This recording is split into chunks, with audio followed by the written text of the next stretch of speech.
They're each and every one of them are going to be very, very important, and they're all, from what I can tell right now, very anticipate them all being really tough. So, it's a long race. It's an 8-week race. It's a long race, and it's not the end of the world if you don't get the first one, but it makes it that much tougher. It makes it that much tougher, and just speaking from a historical standpoint.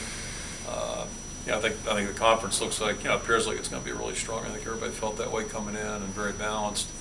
But I think historically, if you're hanging around waiting for Ohio State to lose 3 or 4 games, maybe even 2, I think historically that could be proven as a bad strategy. So, if you're talking about playing at the top of the league, you better be at your best every week. The last few years, you guys have started conference play on the road, and you've been vocal about the who makes the schedule this way. Now I haven't been that vocal. No, I haven't been that vocal. I've agreed with you when you pointed out. All of you, not just you. Yeah. Can you comment on starting at home this year? The nice thing about being on the road is if you can win the first one, then you've got 4 at home and 3 on the road. So, you can make it spin it however. And the bad thing about playing at home is if, after this one, we've got 4 on the road and 3 at home. So, the bottom line is you're going to play 4 and 4, and I don't think it's that big a deal. It was just kind of curious how the thing has worked out, at least since '99. But probably the next 12 years, it's going to go the other way. That'd be my guess. You used a lot of different combinations on the kick coverage unit. Was it a matter of once you got comfortably ahead the other day that you wanted to just see who was out there, who can maybe propel it was really more. We had some guys that had some injury issues. They had to come out of the game, so it was really probably more of that than anything. And we're hopeful to have everybody ready this week. We got a couple guys that are going to be touch and go through the week, but hopefully we'll have everybody ready. See what happens. But I'll say on that what I said a couple weeks ago. I think we're capable. We're not consistent. I think we got guys that can do it, and we've done it really well.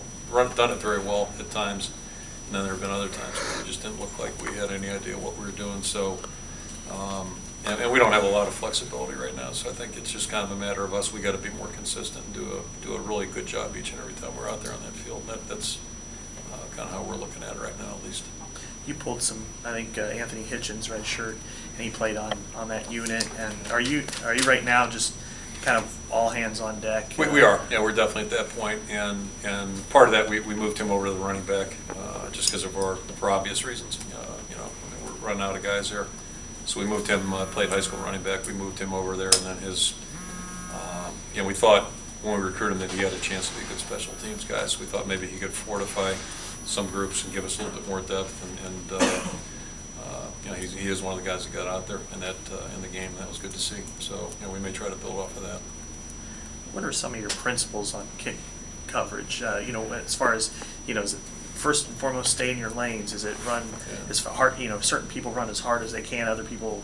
Yeah, it's like every position or every play, offensively, defensively. Everybody's got an assignment. They've got a role they've got to play, and if they can execute that role successfully, and they've got keys and all those kinds of things. So there is there's a method to it, but it's not quite as extensive as maybe a pass pattern that has a couple different options based on coverages and that type of thing. So typically younger guys can get involved a little quicker. But above everything else, it's attitude. Really having a good attitude. And it's not always speed. And I'll go back to my time in the NFL. We had a guy, Benny Thompson's one of the best special teams guys I've ever seen.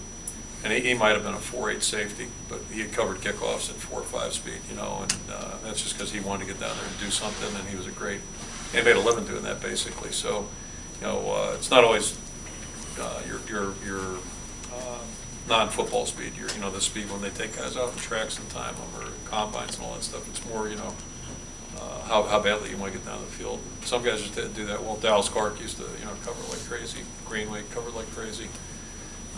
But both those guys can run pretty good too. But I mean, they ran faster covering kickoffs than they might have done some other stuff.